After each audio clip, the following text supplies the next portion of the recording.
Hello guys, कैसे हैं आप सब। आई होप अच्छे होंगे। तो हमारा जीवों में जनन चल रहा था, जिसका फर्स्ट पार्ट मैं बता चुका हूँ, ये सेकंड पार्ट है। तो इसमें हम पढ़ेंगे कि पौधों में कृत्रिम कायिक जनन कैसे होता है। कृत्रिम कायिक जनन की विधियां पढ़ेंगे हम इसमें। कृत्रिम कायिक जनन की विधियां।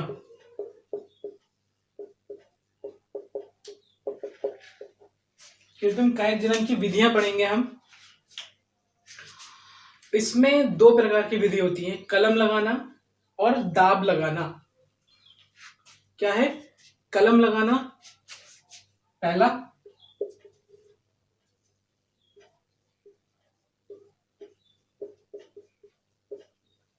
दूसरा दाब लगाना।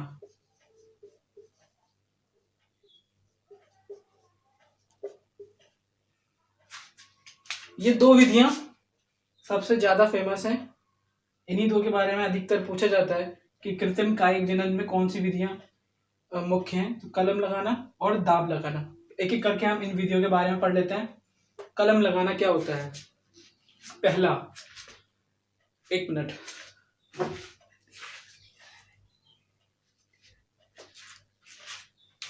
पहला कलम लगाना। कलम लगाने में क्या होता है कि हम जैसे कि गुलाब है, उसकी हम कोई कलम ले लेंगे, उसे हम अच्छे से प्रिपेयर करेंगे, उसे छीलेंगे, लेकिन हम वही कलम लेंगे जिसमें कली हो, यानी कि बर्ड वो हो, और उसे हम फिर जमीन में गाड़ देंगे, उससे नया पौधा विकसित हो जाएगा। ये होता है कलम लगाना। किसी भी इसमें लिखेंगे कि पौधे की शाखा को काट कर, साफ कर कर जमीन में लगा दिया जाता है, जिससे नया पौधा विकसित होता है। ये होता है कलम लगाना। अब दूसरा है दाब लगाना। दाब लगाना मतलब जैसे मैंने बताया था कि कायिक अंग होते हैं पौधों की, पत्ती, तना तथा जड़, ये कायिक अंग होते हैं। तो उन अंगों को दाब द्वारा, दाब प्रेशर द्वारा हम जमीन में गाड़ देते हैं। उनमें जो कचस्थ कलिकाएं पाई जाती हैं वह उनसे नए जड़ें निकलती हैं और उससे नया पौधा विकसित होता है। उसे कहते हैं दाब लगाना। कैसे? जैसे कोई तना है, तने को हम लेंगे और उससे दाब लगाएंगे उसके ऊपर, और उसके जमीन में गाड़ेंगे दाब द्वारा, प्रेशर करेंगे उसके ऊपर, और वह जब जमीन में दब जाएगा तो कुछ महीनों बाद उसमें से नया पौधा उत्पन्न होगा। उसे कहते हैं हम दाब लगाना। ये कृत्रिम कायिक जनन की विधियां हैं। तो ये आपका आलैंगिक जनन वाला पोर्शन खत्म हो गया है कि पौधों में कैसे होता है कृत्रिम और प्राकृतिक, हमने आपको बता दिया है। तो अब हम एक नया टॉपिक पढ़ेंगे। नया टॉपिक पौधों से रिलेटेड है, जिसका नाम है सूक्ष्म प्रवर्धन।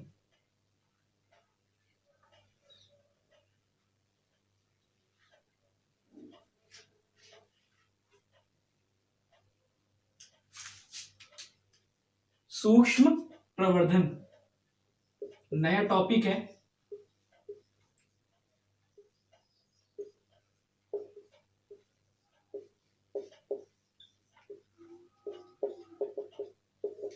सूक्ष्म प्रवर्धन। सूक्ष्म प्रवर्धन क्या है? तो यह एक ऐसी विधि है, सूक्ष्म प्रवर्धन एक विधि है, ये एक ऐसी विधि है जिसके पौधे के जिससे हम पौधे के एक छोटे से टुकड़े से पूरा संपूर्ण पौधा विकसित कर सकते हैं। एक छोटे से टुकड़े से संपूर्ण पौधा विकसित कर सकते हैं। कैसे? हम पौधे का ऊतक लेंगे और उसे, जो सुना है ना कि ऊतक जो होता है वो कोशिका के संरचनात्मक और क्रियात्मक समूह को ऊतक कहते हैं। कोशिका के संरचनात्मक और क्रियात्मक समूह को ऊतक कहते हैं। तो हम पौधे का ऊतक लेंगे जिसमें कोशिकाएं होती हैं, तो उस ऊतक को कृत्रिम पोषक माध्यम में डालेंगे। जैसे कि कोई पौधे का ऊतक लिया हमने और उस ऊतक को एक कृत्रिम पोषक माध्यम उसमें डाल देंगे। इसमें डालने से क्या होता है, इसमें ना वो निकलने लगते हैं। हाँ, कृत्रिम पोषक माध्यम में डालने के बाद ये कैल्स में परिवर्तित हो जाता है।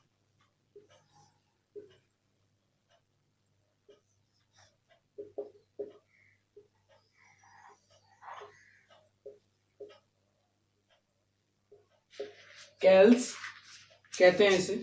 ये कैल्स में परिवर्तित हो जाता है। एक ऊतक कृत्रिम पोषक माध्यम में डाला, ये कृत्रिम पोषक माध्यम है, उसमें डाला हमने और उससे ये कैल्स बन जाता है। और कैल्स को हम क्या करते हैं, हम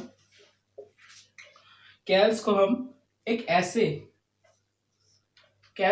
ऐसे पोषक माध्यम में डालते हैं जिसमें हार्मोन्स हो। हार्मोन्स क्या करेगा, तो हार्मोन्स जो है इस कैल्स में नया जड़ें उत्पन्न करेगा, नई जड़ें उत्पन्न करेगा, नया तना उत्पन्न करेगा। जैसे ये कैल्स है, अब कैल्स में ये हार्मोन, जब हम हार्मोन वाले कृत्रिम पोषक माध्यम में कैल्स को डालेंगे तो तने और पत्तियां बनना स्टार्ट हो जाएगा।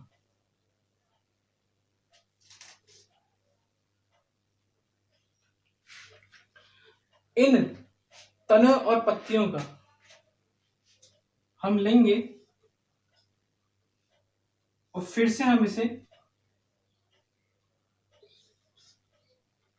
एक अलग, जैसे 3 है यहाँ पे, तो हम अलग अलग एक ही समान 3 अलग अलग कृत्रिम पोषक माध्यम लेंगे और इन तीनों पौधों को उसमें अलग अलग रख देंगे।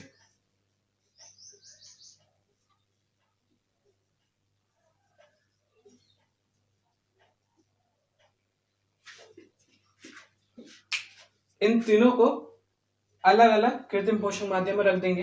क्यों रख देंगे, ताकि इनमें जड़ें बनने लगे, जड़ें उत्पन्न हो जाए। अब हम इन पौधों को लेंगे और बगीचों, गार्डन और घरों में लगा देंगे। ये होता है सूक्ष्म प्रवर्धन। तो इसमें नोट्स में लिखेंगे आप कि हम ये सूक्ष्म प्रवर्धन एक ऐसी विधि है जिसमें ऊतक, पौधे का ऊतक से हम संपूर्ण पौधा विकसित कर लेते हैं। इसमें पहला पॉइंट डालेंगे, ऊतक को हम एक ऐसे कृत्रिम पोषक माध्यम में रखते हैं जिससे वह कैल्स बन जाता है। फिर कैल्स को हम लेकर कृत्रिम पोषक माध्यम में रखते हैं जिसमें हार्मोन उपस्थित हो, जिससे हार्मोन से तना और पत्तियां विकसित होने लगती हैं। फिर इन तने और पत्तियों को अलग अलग कृत्रिम पोषक माध्यम में रख दिया जाता है जिससे जड़ें उत्पन्न होने लगे और फिर इन पौधों को बगीचे और घरों में, गमलों में लगा सकते हैं। इससे संपूर्ण पौधा विकसित हो जाता है। ये होता है सूक्ष्म प्रवर्धन। ठीक है, अब हम अगला टॉपिक पढ़ेंगे।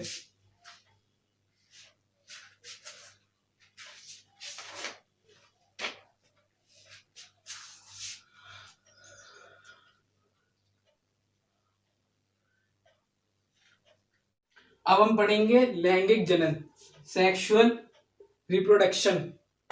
इसमें क्या होता है कि एक मेल होता है, ठीक है, और एक फीमेल होती है।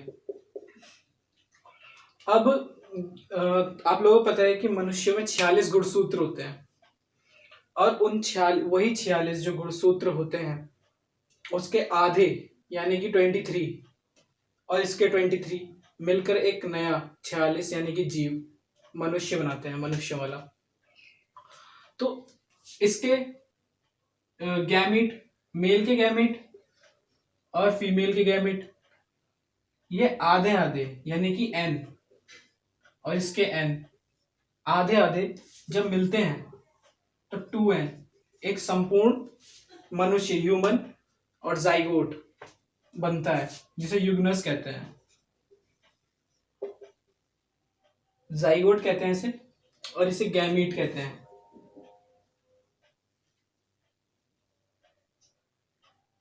गैमीट कहते हैं, ठीक है। ये होता है लैंगिक जनन। इसमें क्या होता है कि इसके द्वारा जो उत्पन्न संतति होती है वो अपने जनक के विपरीत होती है, मतलब उसके समानता नहीं होती है, ज्यादा कुछ भिन्नताएं होती हैं। और लैंगिक जनन की जो प्रक्रिया है वो जटिल और विस्तृत प्रक्रिया मानी जाती है, होती है। ये होता है लैंगिक जनन के बारे में। अब हम पढ़ेंगे लैंगिक जनन में होने वाली घटनाएं।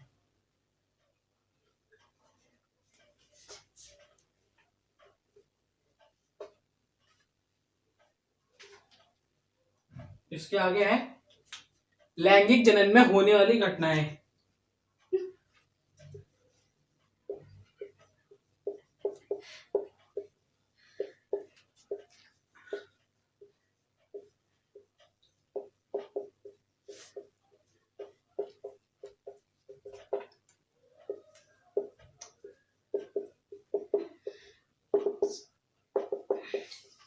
लैंगिक जनन में होने वाली घटनाएं, इसमें कौन कौन सी घटनाएं होती हैं? इसमें 3 घटनाएं होती हैं। पहला है इसका पॉइंट, इसकी 3 घटनाएं होती हैं।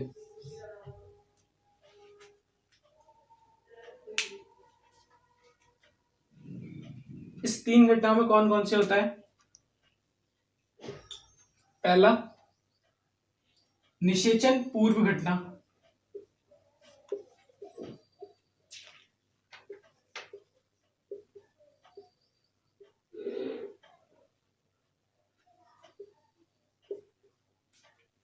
दूसरा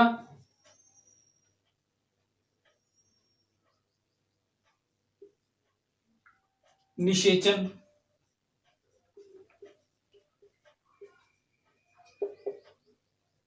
और तीसरा निषेचन पश्च घटना।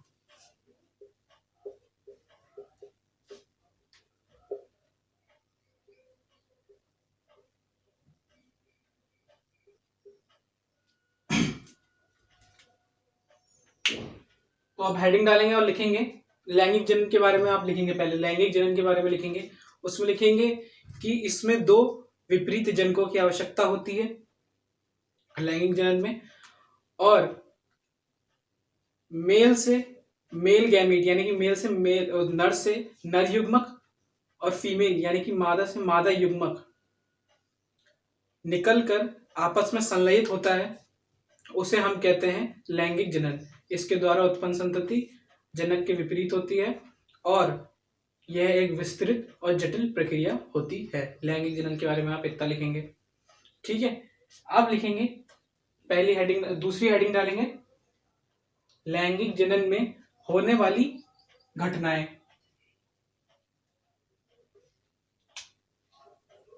लैंगिक जनन में होने वाली घटनाएं, लैंगिक जनन में मुख्य दूसरी एक पॉइंट डालेंगे और लिखेंगे लैंगिक जनन में 3 घटनाएं होती हैं। पहली निषेचन पूर्व घटना, दूसरी निषेचन, और तीसरी निषेचन पश्च घटना। निषेचन यानी कि फर्टिलाइजेशन। तो अब हम पढ़ते हैं निषेचन पूर्व घटना के बारे में। निषेचन पूर्व घटना में 2 घटनाएं होती हैं, जैसे युग्मक जनन,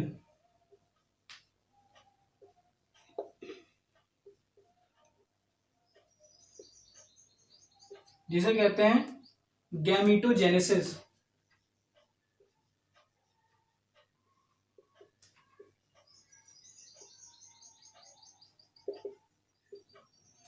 जिसे कहते हैं गैमीटोजेनेसिस, और दूसरी होती है युग्मक स्थानांतरण।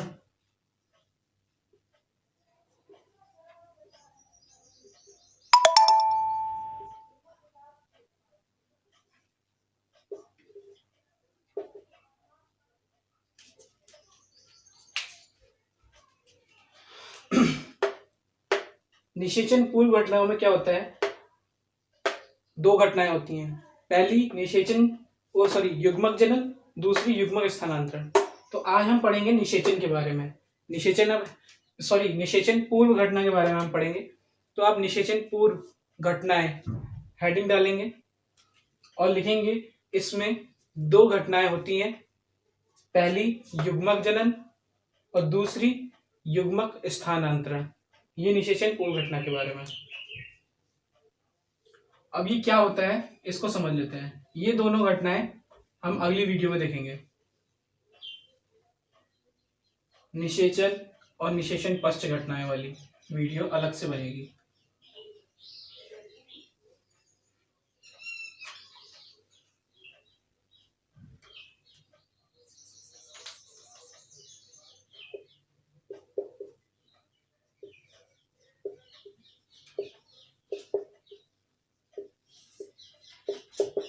युग्मक जनन क्या होता है? तो युग्मक जनन होता है, युग्मकों के निर्माण को ही युग्मक जनन कहते हैं। मतलब मेल है, अब मेल के विषय में मेल युग्मक यानी कि गैमीट बनेगा और फीमेल में फीमेल गैमीट बनेगा। तो उसी के निर्माण को युग्मक जनन कहते हैं। तो आप इसकी हेडिंग डालेंगे युग्मक जनन और लिखेंगे कि युग्मकों के निर्माण की प्रक्रिया को ही युग्मक जनन कहते हैं। जैसे मेल में मेल युग्मक बनता है और फीमेल में फीमेल युग्मक बनता है। ठीक है, अब हम पढ़ेंगे दूसरी सेकंड युग्मक स्थानांतरण।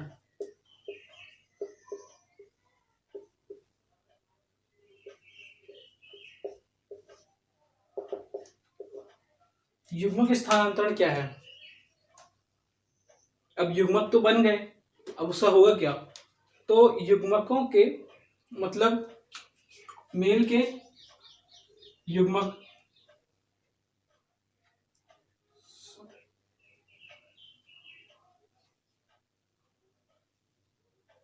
मेल का युग्मक फीमेल युग्मक से जब मिलता है, इस मेल की युग्मक इस मेल के वृषण से युग्मक निकलकर फीमेल में जाने को ही युग्मक स्थानांतरण कहते हैं।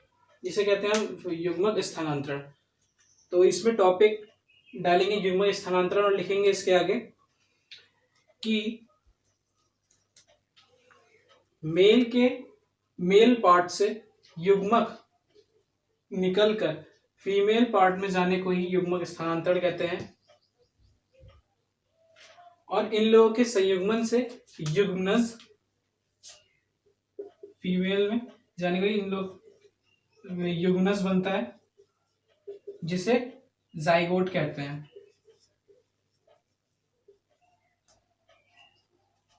जाइगोट कहते हैं।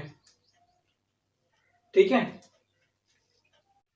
अब ये युग्म स्थानांतरण हो गया है। अब हम पढ़ेंगे युग्मकों के प्रकार।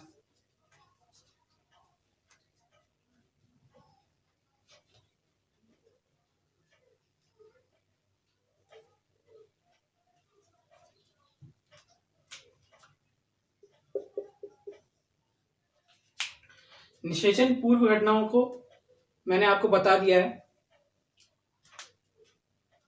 जिसमें युग्मक जनन और युग्मक स्थानांतरण आता है। अब हम पढ़ेंगे युग्मकों के प्रकार कि युग्मक कितने प्रकार के होते हैं।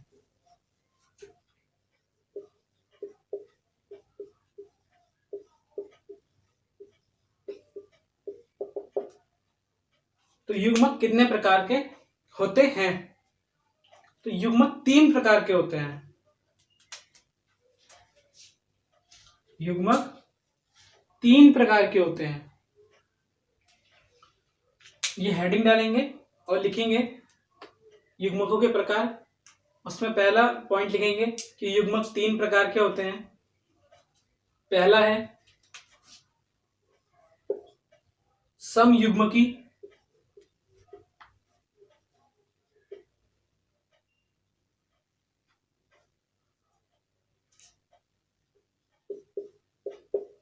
दूसरा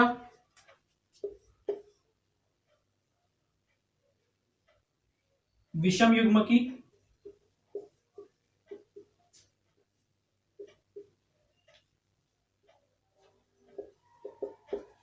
और तीसरा असम युग्मकी।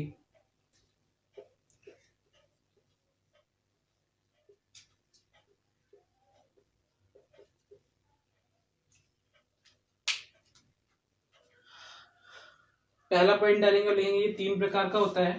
पहला समयुग्मकी, दूसरा विषम युग्मकी और तीसरा असम युग्मकी। तो विषम युग्मकी के बारे में पढ़ लेते हैं। पहला है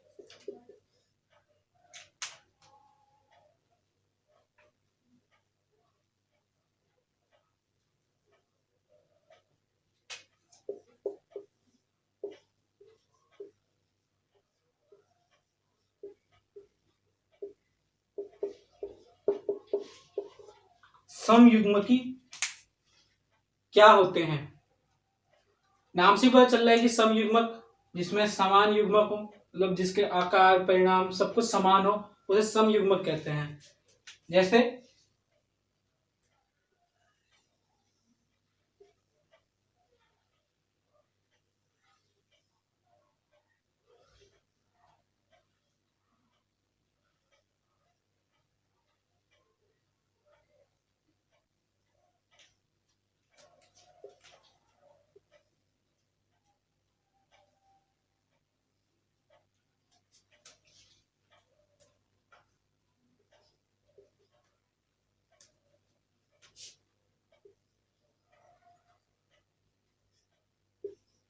समयुग्मकी में कैसे, ये युग्मक गैमीट, ये मेल का ये फीमेल का, ये दोनों एकदम समान है।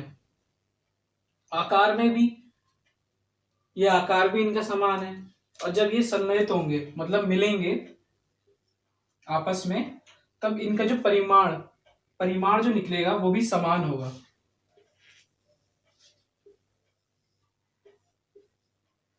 तो ऐसे युग्मकों को समयुग्मक कहते हैं। ये कशाबिका है।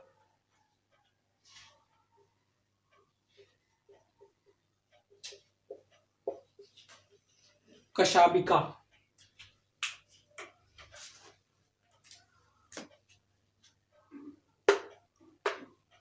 वो युग्मक जो समान होते हैं उन्हें समयुग्मी कहते हैं। एग्जाम्पल, कशाबिका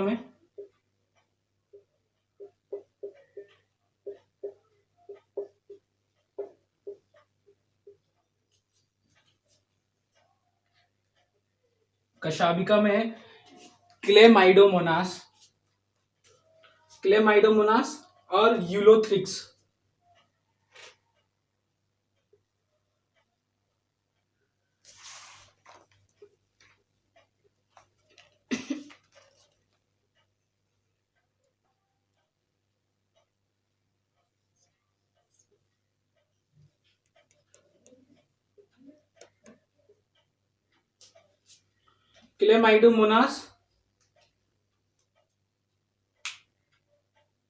क्लेमाइडोमोनास और यूलोथ्रिक्स,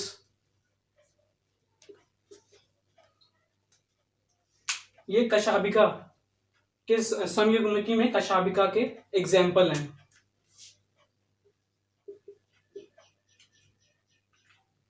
और दूसरा है अकशाबिका।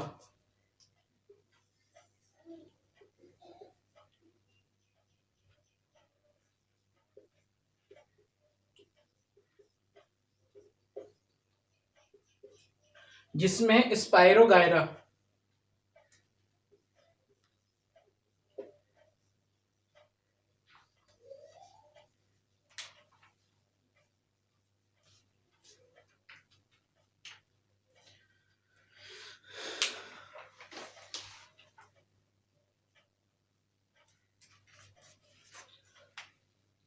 तो इसमें आप डालेंगे हेडिंग पहली और लिखेंगे समयुग्मकी। उसमें लिखेंगे ऐसे युग्मक जिनमें नर युग्मक व मादा युग्मक दोनों का आकार और परिमाण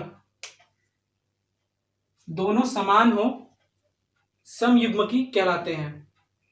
ये चित्र बना लीजिएगा। और इसका एग्जाम्पल है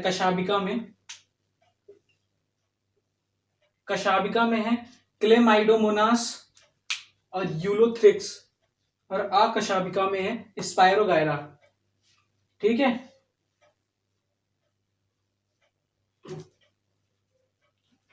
ये ड्राइंग कर लेगा।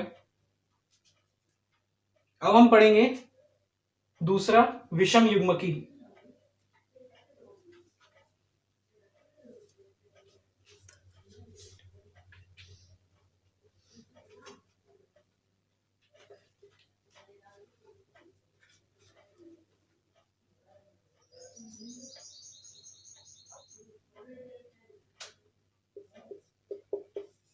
विषम युग्मकी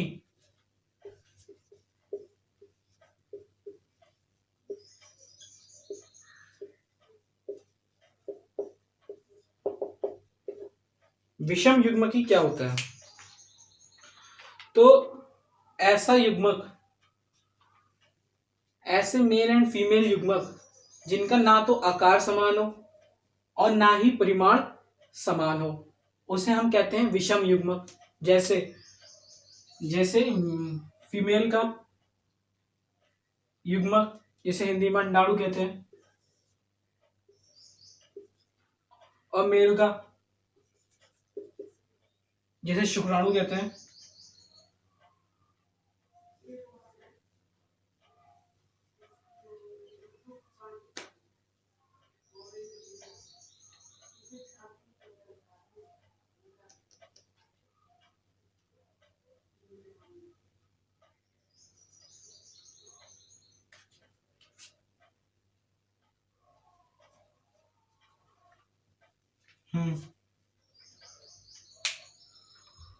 ना इसका आकार समान है, और जो है इन लोगों के संलयन से जो परिमाण निकलेगा वो भी समान नहीं होगा।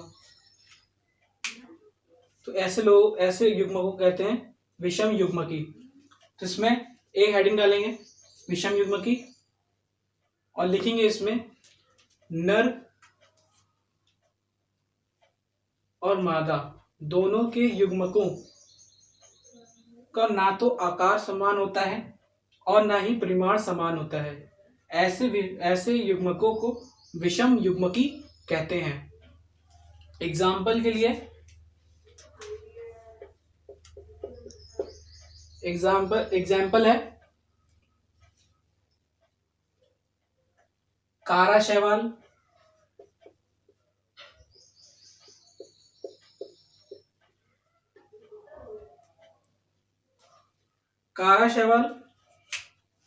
और दूसरा है ऊडोगोनियम। कारा शैवाल और दूसरा है ऊडोगोनियम।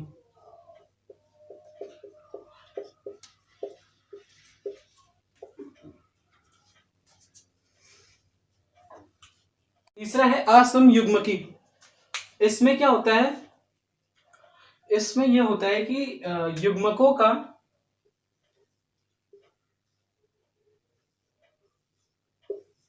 आकार तो समान होगा, चाहे मेल हो या फीमेल, आकार तो समान होगा, परंतु इनका परिमाण जो होगा वह भिन्न होगा। जैसे कि ये अंडाकार है तो इनका जो परिमाण निकलेगा वो गोलाकार निकलेगा। ये इसे कहते हैं असमयुग्मकी। मतलब इनका आकार तो समान है मेल और फीमेल युग्मक का, गैमीट का, लेकिन जो जाइगोट निकलेगा, जो इनसे संलयन करके जो निकलेगा, उसका परिमाण जो होगा वो भिन्न होगा। देख सकते हैं। तो इसका एग्जाम्पल है कारा नहीं, इसका एग्जाम्पल है क्लेमाइडोमोनास ब्राउनी। Chlamydomonas brownie.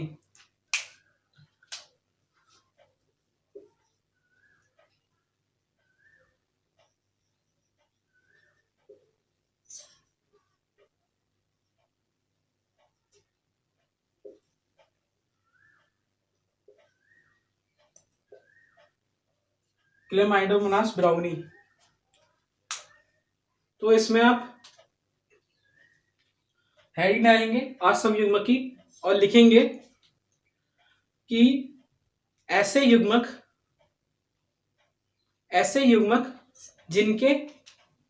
जिनमें नर व मादा युग्मकों की आकार तो समान होता है परंतु इनका परिमाण भिन्न होता है, ऐसे युग्मकों को असम युग्मक कहते हैं। Example Chlamydomonas brownie. ठीक है, अब इसके आगे का निषेचन और निषेचन पश्च घटनाएं बचती हैं और निषेचन पूर्व घटनाएं मैं बता चुका हूं। तो इसके आगे का मैं अगले सेशन में देखेंगे। तो आज के लिए बस इतना ही। बने रहें हमारे साथ और देखते रहें ANS क्लासेस। Thank you.